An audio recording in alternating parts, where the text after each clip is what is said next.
Ladies, gents, boys and girls, Papa Smoke back again with another video. Okay, there's a very special person on this podcast tonight. We've got Danielle Doom coming to talk to us about the paranormal experiences she's had throughout our life. Hi, Danielle, how are you? I'm great. Really good to be here.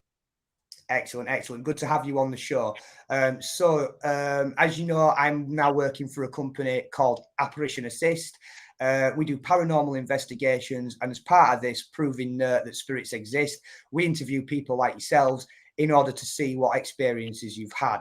I like to go for occultists and stuff because usually we're quite psychic, we're quite linked to spirits, and we've had some quite intense experiences based on manifestations that we've done. So without any further ado, would you like to give us a little explanation of your manifestations and experiences? Yes, I would. So I have experiences with ghosts. I have experiences with cryptids. I have experiences with aliens, possession. Where would you like me to start? Yeah, we'll go with the ghosts and the cryptids first of all. We'll leave aliens out for a bit because it's Apparition Assist. I'm not sure the other team members are ready for that kind of thing yet. Okay. Yeah. So, as far as ghosts, I've had some interesting things happen. I think some of my first encounters with ghosts, it's going to sound kind of silly, but you might have had a similar experience. Have you ever there's so many like paranormal shows and like haunting investigation shows that are on now. And there's been times when I've watched those. This is a long time ago, but I watched those and I connected too much with the story and with the characters, and it was with things that were like really, really, really nasty. And then I felt, like chills come over my body, and then the lights started to flicker, and then I basically had an infestation in my house of some pretty like gnarly spirits. This happened. I was watching, I think it was that show, The Dead Files, and yeah, it was The Dead Files. I was watching this show about this really extremely terrible haunting in a prison in New Mexico, which is now closed after there was a terrible prison riot there. I don't know if you've ever heard about it, but I think it was like a couple of hundred people that got massacred in this riot. So I was watching that. I connected too much. The light started to flicker, and I thought, ooh, that's probably not good. And then I went to sleep, and I saw this like hooded figure, and the hooded figure was like, I like to burn people. I like to burn them. And then I woke up, but then I saw the hooded figure and it lunged at me, got on top of me, held me down. And as it did that, my fire alarm went off. That's interesting. Dead Files is one of my favorite shows. I think I remember the episode. Yeah. Amy's very, very skilled at psychic protection. I mentioned her in one of my podcasts earlier. Sometimes when we've got psychic abilities and we get involved in these shows, we can accidentally link to the spirits and reach out to them, which can be quite negative because we can draw their attention. There was actually an episode of that show where she was dealing with someone who had a poltergeist, and they accidentally projected that into her microcosm. In voodoo, we have several protections to stop things coming into our home. In your practices, if you work with Queen Hecate, you can do the same thing. It's called a cross key pendant, red and black pendant. Charge it with the essence of Hecate, leave one at your front door and your back door if you've got it, and that should stop anything coming into your home. So that sounds interesting. So what did you do about this? I basically did what I always do when it comes to something like that, is I worked with the archangels, and there was kind of a showdown with it. I was trying to get rid of it because it was physical. It was knocking over furniture, knocking pictures off the wall, that kind of thing. It was strong, So there was like, I don't know, kind of maybe like a 20-minute confrontation with a spirit with Archangel Michael, during which time I was having some physical symptoms, chest pain. My pets were freaking out, but that pretty much resolved it. Yeah, Archangel Michael, he's one of those that will come to you regardless. He's one of the angels that's non-judgmental, so even if you serve demons, he will still come to protect you, as opposed to one of his brethren, Archangel Raphael. If you serve specific demons such as Azazel, he will not help you, whereas Michael will always come down and help you regardless. In voodoo, we use different deities and different spirits to help protect us, but we sometimes have to call on angelic protection. So that sounds quite interesting.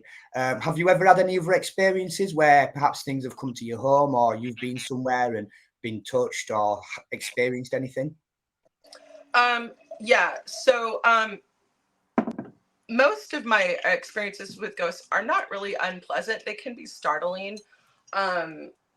Like one day, my boyfriend was over, and we were just hanging out, chilling, and I saw in front of me, I saw all of a sudden a burned guy, a blackened, charred guy, crystal clear. I could see his brown eyes staring directly at me. And it just startled me. And I said, "Oh fuck!" And my boyfriend at the time was like, "What's wrong?" I said, "I just saw," and then I was trying to kind of put together what I saw. I was like, "I just saw a burned guy." Um, and he goes, "Oh, Johnny's brother." And I was like, "Who's Johnny's brother?" He's like, "My friend's, my best." So it was Johnny was his best friend, and then the guy I saw was his friend, but they had been in a falling out. But he had been killed 2 days before. He had a seizure. He lost control of the car. It wrecked, and he burned to death inside the car. Oh dear. From the experience you're having, I would suspect you're something called a full physical medium, similar to Amy from Dead Files. So, full physical mediums experience apparitions, and they can see them very much like I can see you right now. And what happens is these spirits aren't necessarily coming to haunt you, they know you can see them. So, they come to you to either get peace, to understand what's happened to them, or just to basically like show that they're there and show that they're trapped on this plane. Unfortunately, with full physical mediums, sometimes they can be attacked by spirits and actually feel things physically, and this can actually shorten their lifespan. There are a number of psychic protections you can do to protect yourself from these sort of things. What you don't see at the beginning of episodes, such as Dead Files, for example, is Amy locks herself and her aura down completely. Other people like lock themselves and their aura down completely in order to stop these attacks happening. And you can see the difference between shows such as Dead Files and Ghost Hunters and shows such as Most Haunted.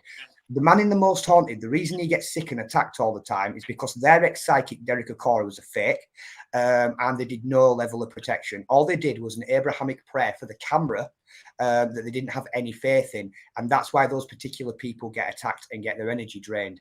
I actually use a botanica, and I have special oils and stuff where we draw protection symbols on our heads. I wear this as well. This is black tourmaline.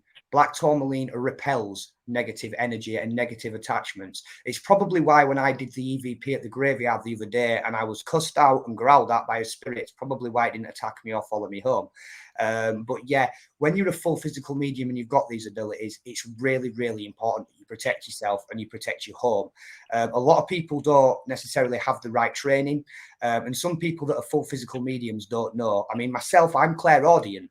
So when I was a child, I used to think I were insane because I could hear the spirits whispering in my ears, but I'm not clairvoyant, so I couldn't actually see them. So I used to just think I were hearing voices like a crazy man. So when you're a full physical medium, there's a lot of protection you have to do to yourself in order to, well, prolong your life and stuff like that. So yeah, let me know a bit more about your experiences. Yeah.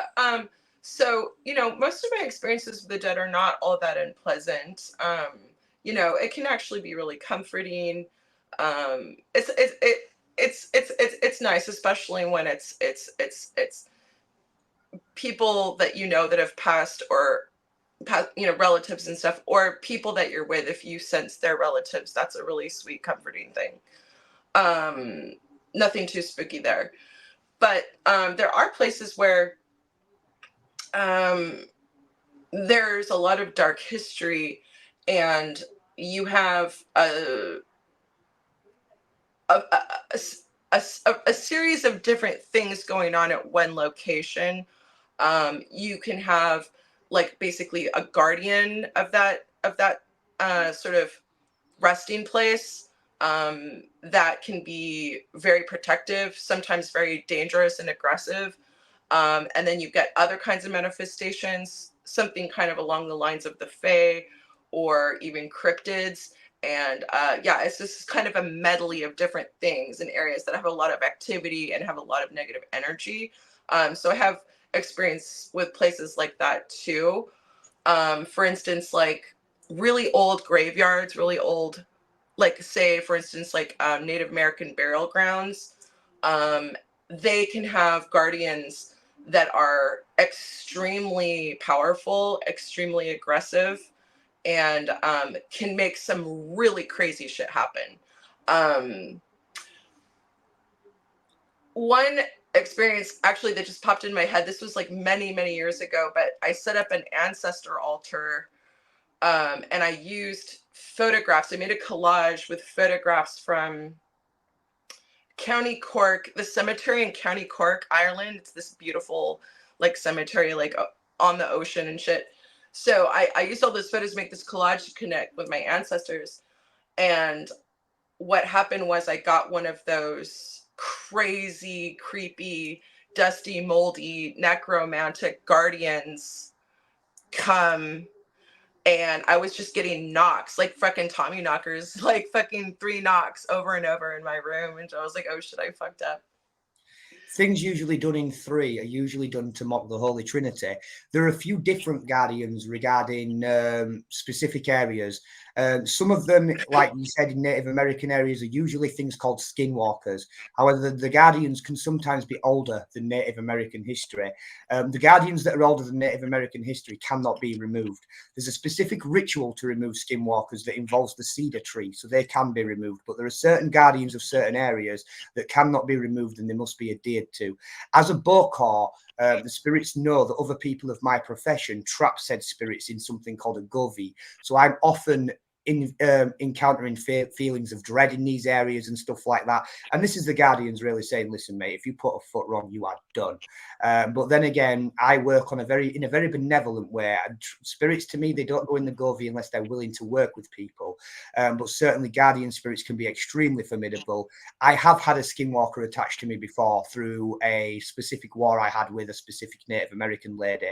And that's how I know there's a ritual involving cedar to remove it. I was trained about the ritual with a Native American. Usually I learn with guardian spirits, leave them alone. Let them do what they're doing. Let them do their job, and don't mess with any spirits or anything in their area. Skinwalkers, however, it's a different story. Skinwalkers can sometimes trap the dead. So if you're not of a Native American ancestry, if you're of a European ancestry especially, and you die in their area, sometimes they can trap your soul there, and they can either have you there in torment, or they can actually use your apparition to torment others. So that's very interesting. What about your experience with cryptids? I have several. When it comes to Skinwalker, that kind of thing specifically. So, I my ex boyfriend was from Mexico, and northern Mexico, which is close to the Southwest, American. Yeah. Um, and so the type of witchcraft that's practiced in Mexico is very, La Boqueria. it's very extreme. Mm-hmm. It's what we would consider really extreme, and it does involve, there is animals and shape-shifting involved in that. Um, so his dad was actually a witch hunter, which actually is a thing in Mexico, or at least it was, 20, 30, 40 years ago. They had witch hunters. I don't know if they still do.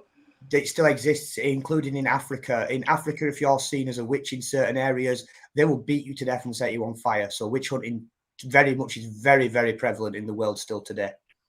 So yeah, so there was a story that he remembers from childhood, that really scared the shit out of him. I believe him.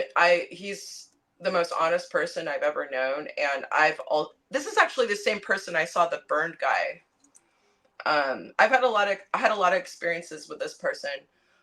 Anyway, so he told me a story. His dad and his friend, they caught this bird, this big bird, and they were keeping the bird in a cage. And they took the bird out and they started beating it. Okay. And the bird turned into a woman. Yeah, because that probably wasn't actually a bird. It was probably a spiritual manifestation. The witchcraft in that kind of the border is extremely powerful. It's called Lebochria. That's one of them. And then Santeria comes from there as well. And also a lot of the workings with Santa Morte come from there as well. It's a very, very powerful region. One of the former employees of the House of Smoke was half Native American and half Mexican. That's how I learned to take the skinwalker off me. A very formidable lady. It's a very, very formidable craft, is Lebochria. It's extremely strong, extremely dangerous. I would stand it up against voodoo any day. And I don't often say that there are other crafts that I would worry about running into, but I tend to stay away from wars with Native Americans, and I tend to stay away from wars with people with Lebochria, because they can pretty much do what I can do, just in a different way, which absolutely scares the bejesus out of me, to be honest with you. When people like me can reach out and touch you from thousands of miles away, nah, don't mess with them. Don't mess with them. It sounds like this person you've had experiences with as well, maybe a full physical medium, or have some sort of like clair abilities, clairvoyance, clairtangence, something like that, some sort of clair essence. The spirits are usually attracted to people with clair essence, you see. Yeah. I have a lot of stories. Okay, with that, but maybe I want to stay on the subject. So, okay, so now when it comes to cryptids, okay, so there's this area. So, okay, let me back up here. Okay, so I live in Washington State. I live in the Pacific Northwest, and the terrain, the kind of spirits you get is kind of based on the terrain a lot. When you start going west towards the coast, you have spirits, but when you go east towards the mountains, you have a whole different type of shit going on in the mountains. The spirits that reside in the mountains are that's when you start getting the cryptids. It's in the foothills and the highlands and the mountains is when you get the cryptids. You don't really get them so much in the lowlands, but mountain spirits are fucking scary and crazy and powerful and solid. I went to this place called the Green River Gorge just because it was very beautiful. I didn't know much about it. I went and camped there with my friend, and we went to sleep. And then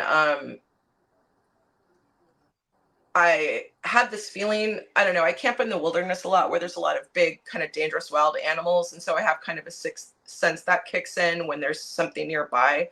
I feel that predator nearby in my sleep, and then I become more conscious, and then I finally wake up. So that's what happened. And then I looked out of the screen, the window of the tent, and I saw a woman staring at me, and she was smiling, and it was the most nauseating, evil smile. It was so predatory. And I just was like, what the fuck is this? And then my friend got up. He got his knife. He stood up in the tent looking at it, and he said, "Can I help you?"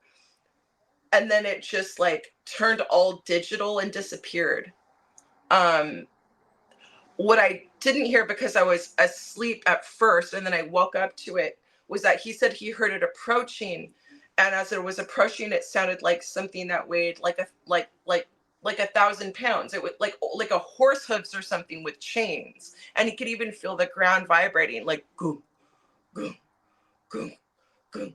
And so what I found out was that where we were camped was literally on this what used to be it was an old mining town in the late 1800s, and one of the miners went crazy and set the mine on fire when the mine was filled with all the workers. So like, I don't know, it was like I think at least 50 people suffocated in the mine from the smoke. Yeah. They couldn't escape. And so it's like one of those things where that I feel like that mountain spirit was probably already there. And then after all of that horrible traumatic events and deaths and burials, it just got bigger and more powerful and more crazy, you know? So it's like, it's a little bit of, you know, the chicken or the egg, but I think that that mountain spirit was there. The Native Americans called them stick men. Yeah, in voodoo, we call such spirits intranquil spirits. So the apparition of the lady you saw was probably somebody that died extremely badly, in which case they took that negativity with them when they died. So they died in an extremely bad way and they cannot rest, so they're intranquil. What they usually do is either attack people or cause people to attack each other. They're usually found at sites of tragedies and things like that because they feed on such energies. Now, it's interesting you mentioned different spirits in different areas. In voodoo, we call them Jab. In Islam, they're called Jinn. Sometimes they inhabit rundown bathrooms, sometimes they inhabit caves, beaches, mountains, everything like that. But these things are extremely physical. The only way to defeat these things is one slash from a bladed implement. You hit it once and then you don't hit it again. Because if you hit it again, you need to hit it another 1,000 times to defeat it and it will destroy you. But the thing is, as soon as you hit it once, it will lunge at you, trying to get you to hit it again. The experience I had with one was called the Devil of Daddy Hole. It came at me, I hit it, and I dropped the weapon. And then I can't slash it again then because you dropped the weapon. That's the best thing to do when you encounter these things and they rush at you. One slice, drop the weapon. Because if you hit it again with that weapon, it's going to take too much to destroy it. Sometimes, though, intranquil spirits cannot be destroyed, such as the Lua Machinet Pielsesh. There's no way of stopping her. And there's also a Japanese one called an Orayo. Like if you've ever seen The Grudge, that's a portrayal of an Orayo. The best thing to do about that is if you did not do the heinous act that it's avenging, get the hell out of its way because there's no way to stop it. Yes. And it's interesting you bring up marionettes. I'm going to get to that. And this spirit that I'm mentioning, I would say, is in a sense a cryptid. It's if it's solid enough that you can hear it when it's walking and it's shaking the ground and you can see its figure, that's, I would say, a cryptid. But marionette, also I hear is well, she's kind of widely regarded as an indigenous nature spirit and a mountain spirit, I believe. She was witch burned. So basically, she was a white woman from a Christian background that decided to basically fall in love with someone who was from the slave caste. She became an extremely powerful mambo at voodoo, and they found out. So they basically, and I hate this word, but it's the most appropriate word, they burnt her as a race traitor. But before that, they killed her lover in front of her. So all the negativity, all the hate, and all the pain she suffered both physically and emotionally turned her into an intranquil spirit. And literally, I refer to her as a voodoo nuclear bomb. The only time I reach for her is when my life or my children's life or people I care about's lives are in danger. A long time ago, when I was a lot more negative, before I found my tranquility, I used to sell work involving her. Not anymore. She's literally a voodoo newt. You don't push that button unless you want a major bang in someone's microcosm. Mm-hmm. And do you think that she has any connection with the geography itself? Do you think she might be, she's part of that history and that brutality, but that she's also a sort of a, has that sort of fey nature aspect to her that is like of that earth, of that place? Yeah, very much so. Lua are very elemental. So she does have a link to the geography in the land, although she can go anywhere. Things such as the screech owl are sacred to her. A lot of the offerings, including the offerings for protection my children gave her, were statues and oil burners depicting owls and things like that. The Lua are usually of nature, but Marinette Pirtsesh is one that's behind several gates. You have to be formally introduced to her to work with her, because Carfu's got her locked up that tight. However, on her statue, you'll see broken chains. The reason being is the Lua saw her as extremely dangerous and tried to chain her. She said, F this, and melted those chains. So basically, Carfu did a deal with her and gave her her own part of the Pecho Lua world, where she looks after the Lupkaru, which are lupine werewolf spirits that act very much like skinwalkers. They drain all your positive energy out of you, fill you full of positive energy, and then mess with your head trying to get you to kill others around you and eventually yourself. She's absolutely insane. However, when you develop a bond and a relationship with her, she will come in a tranquil form and speak to you normally. But if you ever are on the wrong side of her, then you experience utter hell. The only spirit I know that she can be compared with is Anima Sola from Santeria. And some people even theorize they're one in the same, just named different names from different practices and perceived in different ways. Just like some people theorize that Jab and Jinn are the same. I mean, they even spelt the DJJ at the beginning. Some of these spirits are capable of taking physical forms as well. So what they can do is what they call blanket possess. So what you might experience as a cryptid could very well be a cryptid, but also could very well be a cryptid possessed by a specific spirit at that particular time. Yeah. And you know, these mountain spirits I talk about, people don't work with them, but I've thought about trying to do that, and I imagine it would be a pretty wild experience, not necessarily too different from working with somebody like Marinette. But yeah, so again, there was another time I was in the mountains. I was returning back and I stopped at a gas station. I walked in and I could feel that crazy solid physical malevolent, force in there in the fucking gas station. I mean, the air was just like, it was like glue. You could physically feel it. And I thought, oh man, that shit is so crazy. Like that this spirit decided to just like fuck with this one gas station. And I came back to my city. And I was like, oh shit, man. I was like, that spirit came with me. And I was just thinking it in my head, and I was like, hey, I was like, do you feel, to my boyfriend, I was like, do you feel? And he's like, yeah, it came with it. It followed us. And we could hear it screaming outside. So it couldn't come into the house, but it was screaming around the periphery of the house. Yeah, it's funny you mentioned that. Gas stations are actually sacred to some particular spirits that are hot-tempered. So the word petro loire means hot loire. Petro, petrol, gasoline.